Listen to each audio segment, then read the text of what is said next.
I wanted to start this particular show with a discussion of manners, and it occurs to me that I usually address you and all audiences as a mass, as a group. You never really become individuals to me, and so I was thinking maybe this week it'd be nice and polite if I said a quick hello to just at least one of you. I'll come down here and just say a quick hello to you. So what's your name there, fella? Jason. Jason, nice to meet you, Jason. And are you a local man, Jason? Kent. From Kent, okay, yeah, so you've travelled a little bit. What do you do for yourself in Kent? What do you? IT. You're in IT, okay, everyone is these days, aren't they, I suppose, yeah. Bit of a busman's holiday in some ways, isn't it, this coming out to an IT thing? Yeah, no, it's just a little chat, that's all it is. Nothing untowards. Nothing untowards. But I'm just saying, I did that for a reason. I did that for a reason. Obviously, Jason, he's a very well brought up man. He's very polite. When I offered my hand there, he was straight there, wasn't he? Shaking it. Because he knows that is how polite people behave in modern society. I like that in you, Jason. Well done you. Not everyone is so well disposed, are they? I have met a man who did not know how to shake hands. Ladies and gentlemen, that is the man I am talking about. If you don't know him, his name is Alex Reid. He is best known, I think, for having once been married to Jordan, but I believe he plies his trade as a cage fighter.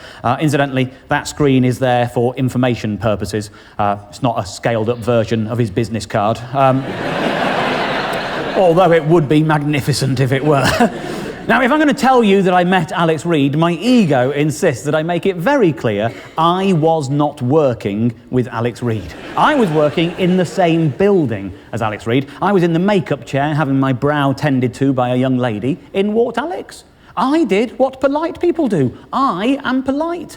I'm also a very good liar. I said, it's nice to meet you, didn't I? Yeah? I offered him my hand. He stared at that hand like it was some kind of foreign alien object he'd never seen the like before, and then he did this. Tried to turn my handshake into a bloody fist bump. I don't think that's fair. If he'd started it, if he'd walked in and gone, all right, fella, I'd have been right there with the bump, wouldn't I? Because the person who starts the greeting runs the greeting, don't they?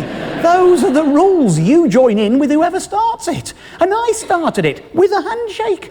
He is being all alpha male, wasn't he? He's thinking, no, I'm in charge here, I'll show him who's top dog. He's trying to force me to turn my handshake into a fist bump, and I'm embarrassed to tell you, but I did. I yielded, ladies and gentlemen. I gave him a fist bump. And I saw him after that. He had a bit of a cocky swagger in him, thinking, yeah, I showed him, he knows who's in charge.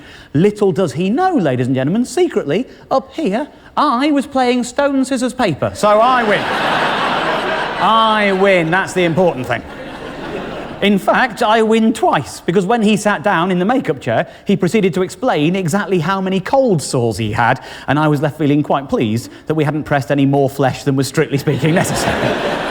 While most people share a view of what constitutes good manners in person, I think things change a little when we go online. Many of us become a little less gracious. Something happens to us. We become disinhibited in some way.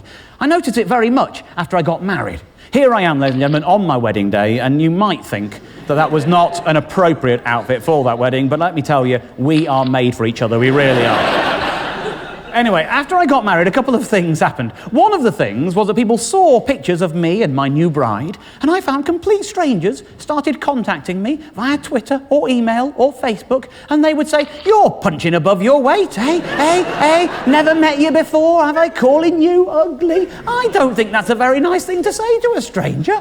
Now, another thing that happened after I got married is I put on some weight. In the first 3 months of being married, I put on 2 stones in weight. I swelled up to 14.5 stone. Now, there is a reason for that. The reason is Mrs. Gorman's hobby is baking cakes. But Mrs. Gorman doesn't eat cakes. She is allergic to wheat. Her hobby is baking things that she can't eat. A fresh cake would arrive on the kitchen counter every other day, and I'm the only other sod who lives there, aren't I? And I would eat the cakes because I am polite. And I like cakes. Not a lot, but I like them. And people, complete strangers, would see me at my top weight of 14.5 stones, and they would, without any compunction, the same people would get in touch by email or by Twitter, saying, oh, you're carrying a bit of timber, yeah? Hey, never met you before, calling you porky. I made one TV show at my 14.5 stone top weight. It was on the air for 1 hour. During that hour, 184 separate individuals got in touch to tell me I was fat. More than 3 a minute for an hour. That wasn't the jolliest hour of my life, thank you very much. Now, in truth, I'll be honest with you, I'm quite thick-skinned about this sort of stuff. In fact, I reckon that extra half stone I'm still carrying is largely thick skin. But the thing that winds me up about messages like this is that they're bloody contradictory, aren't they?